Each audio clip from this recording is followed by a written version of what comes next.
the second of the three spirits, awakening in the middle of a tough snore and sitting up in bed to get his thoughts together. Scrooge had no occasion to be told that the bell was again upon the stroke of 1. He felt that he was restored to consciousness in the right nick of time for the especial purpose of holding a conference with the second messenger dispatched to him through Jacob Marley's intervention. But finding that he turned uncomfortably cold when he began to wonder which of his curtains this new spectre would draw back, he put them every one aside with his own hands, and lying down again established a sharp lookout all around the bed. For he wished to challenge the spirit on the moment of its appearance and did not wish to be taken by surprise and made nervous. Gentlemen of the free and easy sort, who plume themselves on being acquainted with a move or two, and being usually equal to the time of day, express the wide range of their capacity for adventure by observing that they are good for anything from pitch and toss to manslaughter, between which opposite extremes, no doubt, there lies a tolerably wide and comprehensive range of subjects. Without venturing for Scrooge quite as heartily as this, I don't mind calling on you to believe that he was ready for a good broad field of strange appearances, and that nothing between a baby and a rhinoceros would have astonished him very much. Now, being prepared for almost anything, he was not by any means prepared for nothing, and consequently, when the bell struck 1, and no shape appeared, he was taken with a violent fit of trembling. 5 minutes, 10 minutes, a quarter of an hour went by, yet nothing came. All this time he lay upon his bed, the very core and center of a blaze of ruddy light which streamed upon it when the clock proclaimed the hour, and which, being only light, was more alarming than a dozen ghosts, as he was powerless to make out what it meant, or would be at, and was sometimes apprehensive that he might be at that very moment an interesting case of spontaneous combustion without having the consolation of knowing it. At last, however, he began to think as you or I would have thought at first, for it is always the person not in the predicament who knows what ought to have been done in it, and would unquestionably have done it too. At last, I say, he began to think that the source and secret of this ghostly light might be in the adjoining room, from whence on further tracing it seemed to shine. This idea taking full possession of his mind, he got up softly and shuffled in his slippers to the door. The moment Scrooge's hand was on the lock, a strange voice called him by his name and bade him enter. He obeyed. It was his own room. There was no doubt about that. But it had undergone a surprising transformation. The walls and ceiling were so hung with living green that it looked a perfect grove, from every part of which bright gleaming berries glistened.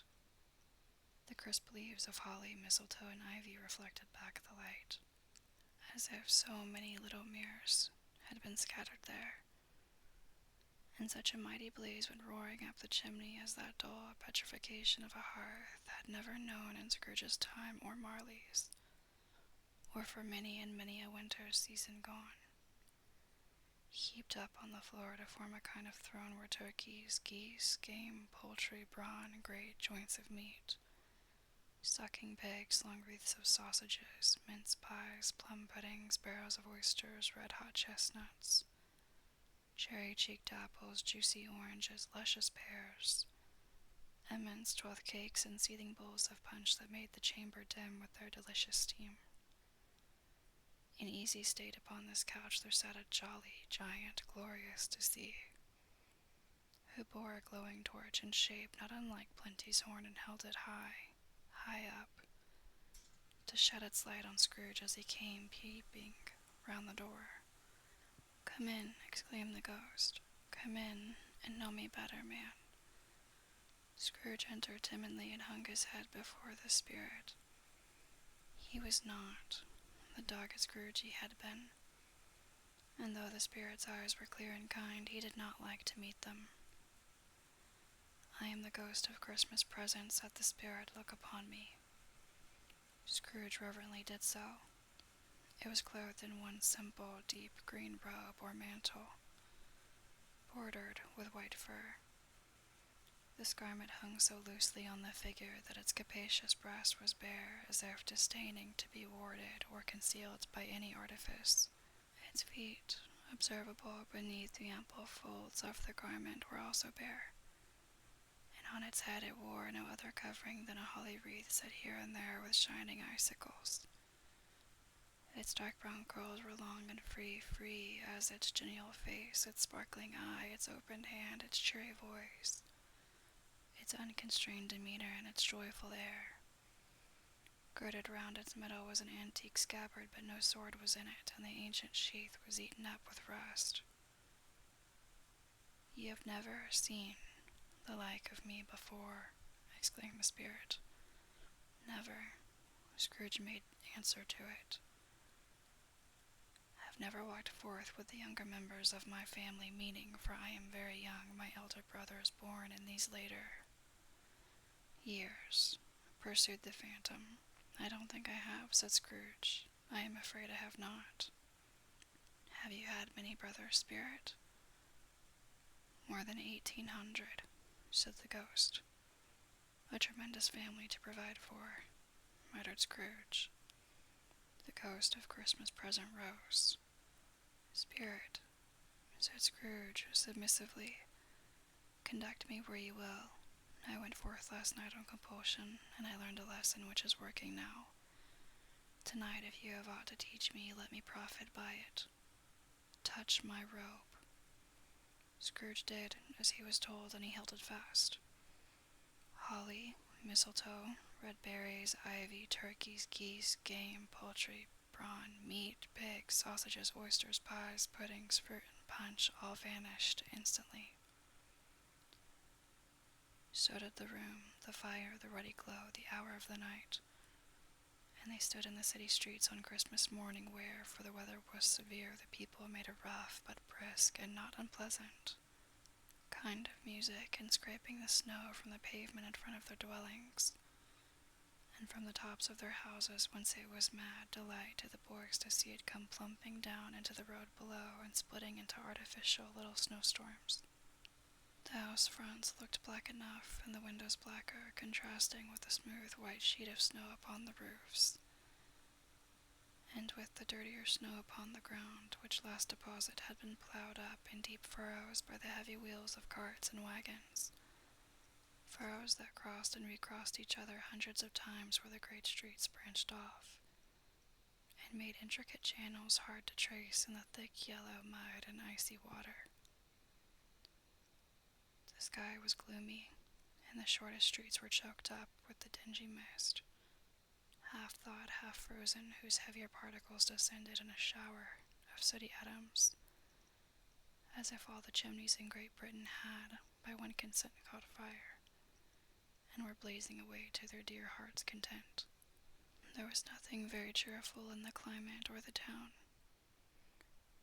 and yet there was an air of cheerfulness abroad, that the clearest summer air and brightest summer sun might have endeavored to diffuse in vain.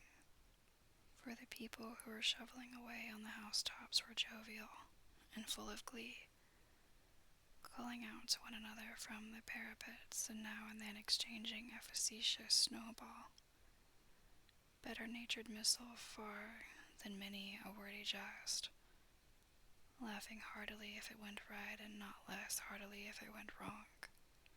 The poultry shops were still half open, and the fruiters were radiant in their glory. There were great round pot-bellied baskets of chestnut shaped like the waistcoats of jolly old men, lolling at the doors and tumbling out into the street in their opulence. There were ruddy, brown-faced, broad-girthed Spanish onions, shining in the fatness of their growth like Spanish friars, and winking from their shelves in wanton slyness at the girls as they went by and glanced demurely at the hung-up mistletoe. There were pears and apples clustered high in blooming pyramids. There were bunches of grapes made in the shopkeeper's benevolence to dangle from conspicuous hooks that people's mouths might water gratis as they passed. There were piles of filberts, mossy and brown, recalling in their fragrance ancient walks among the woods and pleasant shufflings ankle-deep through withered leaves. There were Norfolk biffins, squab and swarthy, setting off the yellow of the oranges and lemons, and in the great compactness of their juicy persons, urgently entreating and beseeching to be carried home in paper bags and eaten after dinner. The very gold and silver fish set forth among these choice fruits in a bowl, though members of a dull and stagnant blooded race, appeared to know that there was something going on, and to a fish went gasping round and round their little world in slow and passionless excitement.